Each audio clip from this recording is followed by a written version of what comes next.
Hey guys, I'm Dr. Vishakha. Welcome back to my channel, The Moon Energy. Last video में हमने बात की meditation के benefits के बारे में. इस वीडियो में हम बात करेंगे what is meditation, how does meditation actually works and myths related to meditation. कोई भी चीज़ को रिसर्च करने के लिए हमें उसके गहराई में जाना पड़ता है. अगर साइंस के हिसाब से देखा जाए तो हमको कोई भी चीज़ को डाइसेक्ट करना होता है, तो उसके अंदर हम जा सकते हैं, उसकी गहराई तक पहुंच सकते हैं. तो आप ऐसी चीज़ को कैसे रिसर्च करोगे जो दिखती ही नहीं. Your mind, it is full of thoughts. तो अगर आपको आपके माइंड को समझना है तो मेडिटेशन एक ऐसी टेक्निक है जो आपको आपके माइंड के गहराई के अंदर लेके जा सकती है. Meditation works like a magnifying glass for your mind. Meditation को हिंदी में ध्यान कहते हैं और ध्यान का महत्व हमारे देश में सदियों से कहा गया है. चाहे फिर वो उपनिषद हो, वेद हो, भगवत गीता हो, पुराण हो या कोई भी ग्रंथ हो. नॉट ओनली दैट, जितने भी बड़े बिजनेसमैन हुए हैं, साइंटिस्ट हुए हैं, कलाकार हुए हैं, उन्होंने ध्यान के महत्व के बारे में जाना है और उसका प्रचार किया है. Now it is our time to understand meditation and the science behind it. As you know, I am a doctor. Let me explain meditation आपके ब्रेन में बायोलॉजिकली क्या करता है. Number 1, neuroplasticity. Neuroplasticity is the ability of brain to rewire itself by forming new neural connections. Simple language में कहा जाए तो brain को एक ऐसे एबिलिटी मिल जाती है थ्रू कंसिस्टेंट मेडिटेशन जिससे वो अपने आप को रीवायर कर सकता है और न्यू न्यूरल पैटर्न क्रिएट कर सकता है. फॉर एग्जाम्पल, जब भी आप बड़े हो जाते हो तो आपको कोई भी लैंग्वेज सीखना थोड़ा डिफिकल्ट बन जाता है. बट इफ़ यू मेडिटेट तो आपका ब्रेन जल्दी से न्यू न्यूरल पैटर्न क्रिएट कर सकता है.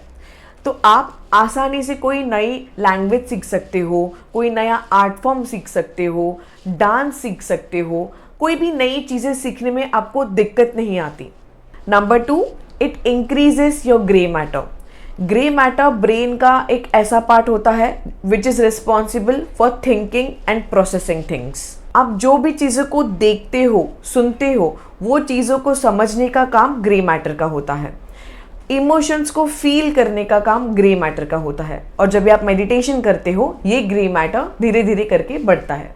Number 3, it changes the brain wave pattern. For example, ये समझो कि आपके ब्रेन में म्यूजिक प्ले हो रही है. तो म्यूजिक का कैसे टेम्पो और रिदम अलग अलग होता है, वैसे ही ब्रेन में इलेक्ट्रिकल एक्टिविटीज चलती रहती है जिसकी वेव्स अलग अलग रहती है. रेगुलर मेडिटेशन करने से अल्फा एंड थीटा वेव का एलिवेशन होता है which is related to relaxation and heightened awareness. मतलब जब भी आप मेडिटेशन करते हो रेगुलरली तो आप रिलैक्स ज़्यादा फील कर सकते हो और सेल्फ अवेयरनेस यानी कि आत्मबोध बढ़ता है.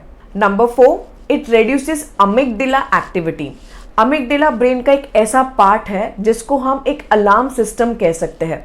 अगर कोई डेंजरस चीज़ हमारे पास आ रही हो तो वो हमको फाइट और फ्लाइट का एक रिस्पॉन्स जनरेट करने में मजबूर करता है. इसीलिए amygdala is related to fear and anxiety in our body. जिन लोगों में भी एंजाइटी का प्रॉब्लम है उनमें अमिगडाला हाइपर एक्टिव होता है, इसलिए उनको मेडिटेशन करने का खास बेनिफिट होता है क्योंकि it can reduce your anxiety drastically. Number 5, it reduces the hormone called cortisol. Cortisol is a stress hormone. अगर वो कम हो गया तो आपके स्ट्रेस लेवल्स अपने आप कम हो जाएंगे. तो ये सारी चीजें होती है बायोलॉजिकली अगर आप रेगुलर मेडिटेशन करते हो. मेडिटेशन से रिलेटेड काफी गलतफहमियां लोगों के मन में. There are many myths. Let's talk about that.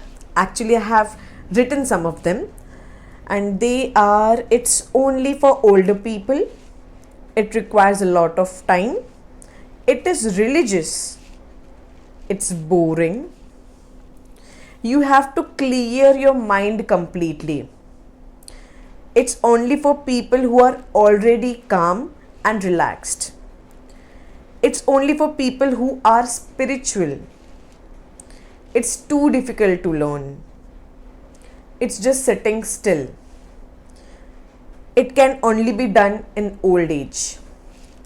Okay, that's enough. So ये सारे मेडिटेशन के बारे में मिथ्स है लोगों में. So starting from the basics, लोगों को लगता है कि ये बहुत डिफ़िकल्ट है। How is it difficult? It is as natural as breathing. आपको किसी ने सांस लेना सिखाया था क्या? नहीं ना, ये इतना ही नेचुरल है। ध्यान एक मन की ऐसी अवस्था है जो आसानी से पाई जा सकती है। इसको सीखना या कुछ बहुत ही बड़ा रॉकेट साइंस नहीं है ये। You just have to relax your body and relax your mind. आप बहुत आसानी से इस स्टेट में पहुंच सकते हो। नंबर 2, ये सिर्फ बूढ़ों के लिए है नहीं, ये आप उल्टा जितना जल्दी स्टार्ट करोगे ना, उसके बेनिफिट्स आपको उतने ही ज़्यादा दिखाई देने लग जाएंगे अपनी लाइफ में। सिर्फ आपके स्टडीज़ में ही नहीं, तो आपकी ओवरऑल पर्सनालिटी डेवलप होगी इससे।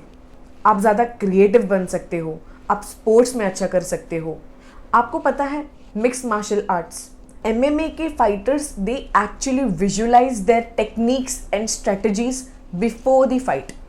It improves their muscle memory and confidence during the fight. जितना जितना आप मेडिटेशन में प्रोग्रेस करते जाओगे, जितना आप एडवांस होते जाओगे, उतना ही मटेरियलिस्टिक अचीवमेंट्स आपको मिलती जाएंगी, be it related to job, studies, business, arts और sports.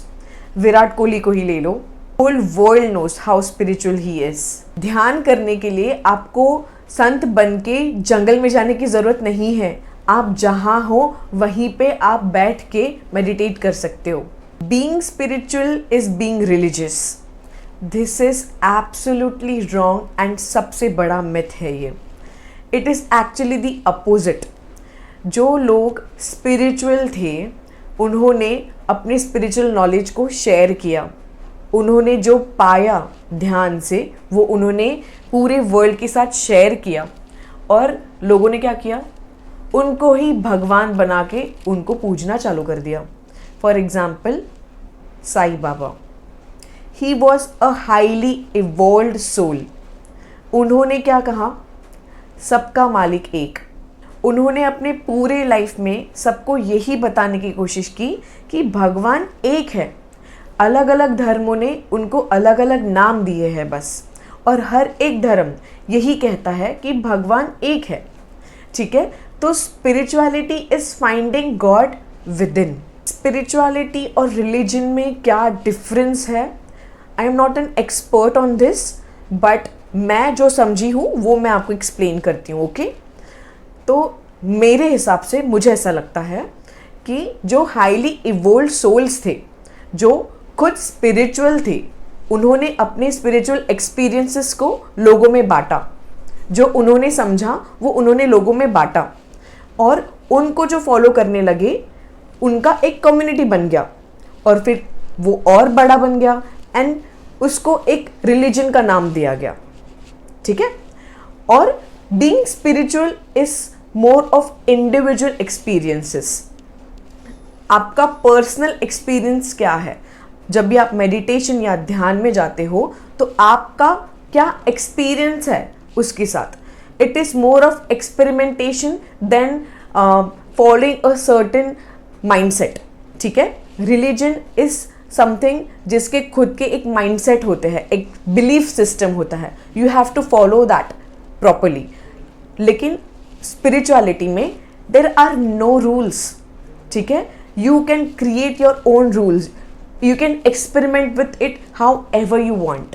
Okay friends, so that was about it. Video थोड़ी सी लंबी हो गई है, और अगर आप अब तक सुन रहे हो तो my friends, you are interested in meditation already, so don't just listen, आप स्टार्ट कर दो मेडिटेट करना। और अगर आपको नहीं पता कि आपको कैसे स्टार्ट करना है तो stay tune for my next video, जिसमें मैं आपको बताऊंगी कि आप मेडिटेशन कैसे कर सकते हो। This is me, Dr. Vishakha, signing off from the Moon Energy.